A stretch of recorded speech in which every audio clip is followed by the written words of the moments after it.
Confectionner mon emploi sur mesure, séquence 3. Établir mon cahier des charges. Après avoir évalué mon emploi et décidé de changer, séquence 1, bien analyser le contexte propice à l'emploi choisi, séquence 2, je définis ce qu'il est convenu d'appeler mon projet professionnel, ce que je préfère personnellement baptiser le cahier des charges de mon prochain emploi. Je n'oublie pas d'écrire chacune de mes décisions.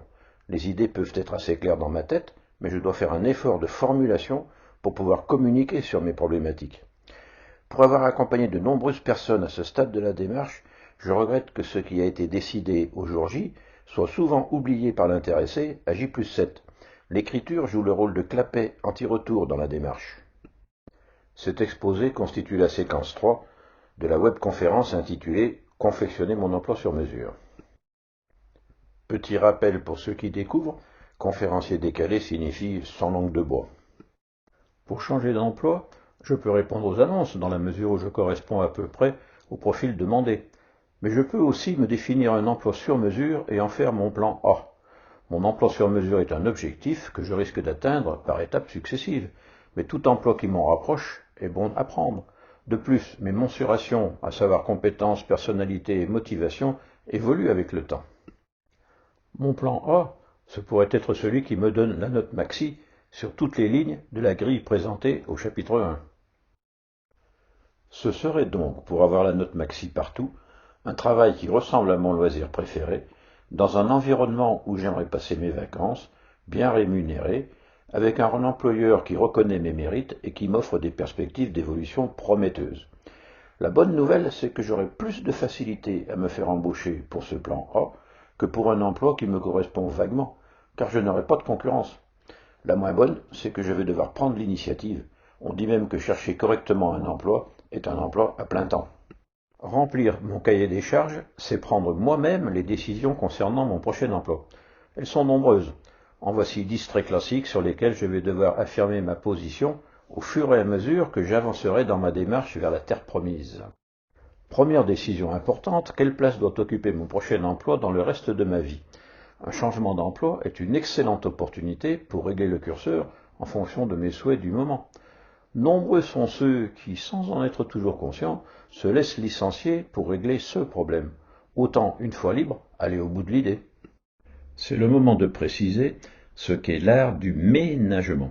Le ménagement est l'art d'harmoniser nos 4 vies, personnelle, familiale, professionnelle et sociétale. Harmoniser ne signifiant pas forcément équilibrer à 4 fois 25%. On ne peut conduire une démarche d'emploi sans l'intégrer dans un système. Le système homme-entreprise, c'est ma vie professionnelle. Mais un emploi, c'est aussi un rôle dans la société. L'homme a une vie personnelle, familiale et associative qu'il n'a aucune raison de sacrifier au profit de sa carrière professionnelle, et ce, quelle que soit l'idée qu'il se fait de la valeur travail. Le salarié, bien entendu, ne doit pas oublier, dans ses négociations, que l'entreprise se doit de jouer un rôle dans la société. C'est encore un autre système. Le salarié doit adhérer et participer au projet de l'entreprise. L'entreprise qui n'a plus de raison d'être ne peut être au mieux qu'un lieu d'accueil transitoire. La petite poupée coincée entre les 4, ce sera à vous dans votre prochain emploi. Pour certains, tout va bien. Les 4 vies ne se télescopent pas. Bon, si vous en connaissez parmi vos amis, gardez-les. Parfois, tout va mal en même temps, avec un effet domino. Évitez de choisir un emploi qui dégrade vos autres vies. Théorie la plus courante, le temps et le potentiel d'énergie sont limités. Les vies sont en concurrence, et il convient donc de faire des choix. Quand le choix est cornélien, on pète un plomb. Essayez au maximum d'investir dans un nouvel emploi qui soit en synergie avec vos autres vies. Ça implique le plus souvent de choisir un employeur qui, à titre personnel, ne vive pas que pour son boulot. Pour revenir à mon cahier des charges, il convient d'abord de savoir de quoi je parle. Est-ce mon emploi avec un grand E que je dois modifier ou juste mon job? Ce n'est pas un hasard si les personnes qui changent de dizaine constituent le gros des troupes des personnes licenciées. C'est un peu comme au théâtre, on ne peut pas jouer les jeunes cadres dynamiques jusqu'à la retraite, mais sous réserve de boxer dans ma catégorie, il y a des rôles pour tous les âges. À vous de savoir par ailleurs si vous êtes fait pour jouer votre vie entière les flics ou les gangsters, les nobles ou les manants, ou si, comme certains comédiens, vous affectionnez de passer de l'un à l'autre, à charge de trouver un employeur metteur en scène qui vous fasse confiance, évidemment. Comme expliqué dans le chapitre 3, Ça se trouve, mais pas en se contentant de répondre aux annonces. Quand on parle d'un rôle dans la société, on parle d'emploi identifiant, métier réputé à vie, enseignant, médecin, militaire, religieux et autres. Si vous souhaitez quitter un métier identifiant, vous allez perturber tout votre environnement, y compris vos futurs employeurs potentiels. La société n'apprécie pas trop que quelqu'un identifié dans une case change pour plus flou. Ce sont des métiers de service, des métiers de famille à vocation, et souvent métiers en uniforme. Uniforme dit bien ce que ça veut dire, forme unique. Ce sont souvent des métiers de notables et on vous appelle par votre titre, maître, docteur, voire votre éminence, évidemment. Renoncer à une identification réputée valorisante demande un certain courage. C'est facilité aujourd'hui par le fait que certains métiers ont perdu leur image. Le prestige de l'uniforme n'est plus tout à fait ce qu'il était. Si vous avez été carrément mal orienté, mettez sous votre assiette ce set de table de Glodus Bouchon. Ça concerne uniquement ceux dont l'emploi a été décidé par papa et qui ont la personnalité de maman, mais j'en ai croisé suffisamment en 30 ans pour en parler quand même dans ce topo. Donc on en arrive à la deuxième décision importante. Si j'aime travailler en uniforme, je le précise dans mon cahier des charges, et si au contraire je ne veux pas être classé par la société en fonction de mon emploi, je précise que je cherche un métier nouveau et peu connu. C'est vous qui voyez, et pas votre entourage, encore qu'il convienne de le consulter. Dans une vie antérieure, j'avais créé un groupe de réflexion sur le thème « Comment sortir d'un métier à vie ». Ils étaient 6 quadragénaires avec un médecin, une enseignante et autres métiers représentatifs. Ils se sont réunis une fois par mois pendant 1 an et leur conclusion a été la phrase ci-dessus. Il est possible de sortir d'un métier à vie, mais c'est difficile. C'est un peu plus facile de nos jours car le zapping est mieux toléré, mais il faut toujours pouvoir justifier de bonnes raisons. J'ai le droit depuis 2015 de changer de métier ou de secteur, mais changer de filière perturbe toujours mon environnement, car c'est minimiser la formation initiale voulue par ceux qui me voulaient du bien. Troisième décision, sécurité ou liberté. La fable de La Fontaine du chien et du loup reste très actuelle. La France aime bien se couper en deux moitiés à peu près égales, selon différents critères, et elle reste encore coupée en deux entre ceux qui ont une certaine garantie d'emploi et les autres. Dans le nouveau contexte, comme expliqué dans les chapitres précédents, il est peut-être plus sécurisant de rester employable rapidement que de bénéficier d'un CDI. La décision sur ce point reste personnelle, mais se prend souvent en couple, l'un pouvant prendre des risques si l'autre assure le loyer. Le choix entre sécurité ou liberté est beaucoup affaire de croyance. Je pense que choisir mon employeur est un rare privilège qui justifie une part de risque, ou je pense que l'emploi garanti à vie est un droit, et juste de ce droit. Je suis libre de ma décision, mais ensuite j'assume. Dans tous les cas, je dois connaître ma marge de manœuvre avant d'affronter le marché, pour ne pas avoir à décider à chaud lors de l'entretien d'embauche. Quatrième décision, expert ou généraliste. Un choix très important peut se poser à mi-carrière, renforcer mon expertise métier-marché ou rajouter des cordes à mon arc.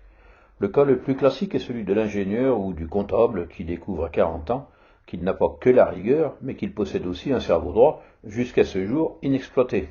Voici un exemple assez classique de cheminement qui montre le principe des carrières évolutives. J'occupe un emploi purement technique et je souhaite évoluer vers plus de commercial. Je peux me faire embaucher assez facilement comme technico-commercial ou au service après-vente d'une entreprise évoluant dans un secteur proche de celui que je connais. Je peux ensuite prétendre à un poste purement commercial s'il s'agit de produits techniques. Quand j'ai de bonnes références en commercial, je peux garder le même métier, mais bifurquer sur des produits grand public. À ce stade, je dispose d'un parcours de généraliste qui peut déboucher sur des prolongements très divers. Par exemple, je peux faire un bon responsable de grande ou moyenne surface, au moins comme chef du rayon que j'approvisionnais précédemment. Je peux aussi rester dans le même domaine, mais évoluer en termes de management et de prise de responsabilité, en devenant par exemple chef des ventes ou même directeur commercial dans la même entreprise ou dans une autre assez proche. Tout aussi logiquement, je peux aussi devenir acheteur de ce que je connais bien pour l'avoir vendu. Ensuite, j'aurai un grand panel de possibilités. On dit que les métiers, c'est comme les langues étrangères. Quand on en parle 6, on les parle toutes. En tout cas, c'est en évoluant de proche en proche que j'ai commencé au bureau d'études d'un fabricant de radiateurs à gaz et terminé médiateur dans les conflits internes aux entreprises. L'idée, c'est que comme en montagne, on ne lâche pas les 4 prises en même temps. Cinquième décision, fonction, mission ou mix des deux. Suis-je programmé cycle court ou cycle long? Pour mémoire, Un cycle est le temps qu'il me faut pour faire le tour d'un poste. Sixième décision, quel niveau de responsabilité? Manager, autonome ou équipier? Là encore, c'est à moi de le décider, et pas à mon employeur. Depuis la crise, le management n'attire pas les foules. C'est pourtant pour un généraliste un des meilleurs moyens d'avoir un emploi varié. Si vous avez des doutes sur vos capacités naturelles à manager, passez le test sur les 4 couleurs du management. Septième décision, quel est mon niveau d'exigence en matière de sens? Là encore, c'est moi qui décide de placer le curseur entre le rêve et la réalité. Mais ça doit être clair quand j'explore mon marché. Juste une observation.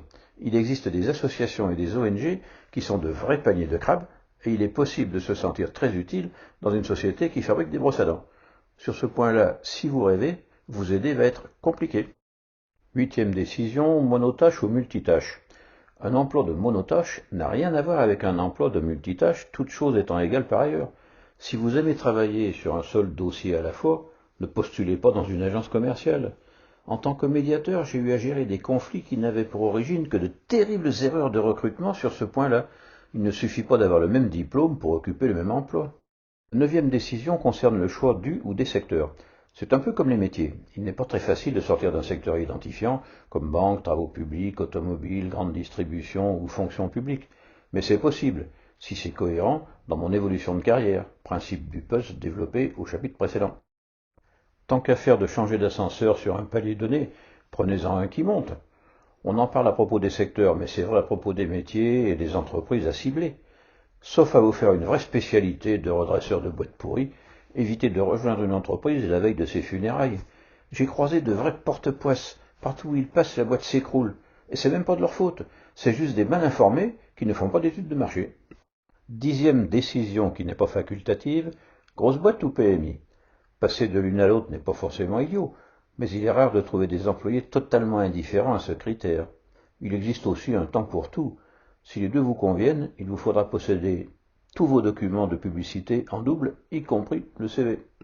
Enfin, pour ne rien oublier, livrez-vous à une dernière checklist avec cet outil de conduite de projet bien connu qui porte le nom gracieux de QQOQCP, qui, quoi, où, quand, comment, pourquoi. Qui? Quel employeur? Quel collègue? Et quel partenaire?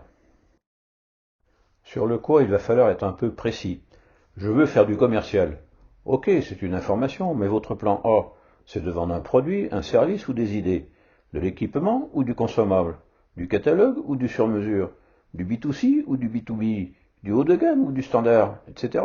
Si plusieurs réponses me conviennent, je dois le préciser. L'important, c'est de pouvoir, le moment venu, analyser un poste proposé par rapport à mes critères définis à l'avance. Ce n'est pas lors de l'entretien d'embauche que je dois me poser la question de savoir si ça correspond ou non à mes souhaits. Où? Je dois me déterminer sur la région, le secteur et le type d'entreprise. Où est-ce que je suis prêt à mettre les pieds? Je dois au moins décider ce que je ne veux pas. Quand? Une fois que la décision est prise, il reste encore à planifier le projet. Une recherche d'emploi se conduit en effet comme un projet, avec une date de fin de projet programmée au début. Je me souviens d'un client qui avait fixé la date du 1er janvier pour être embauché.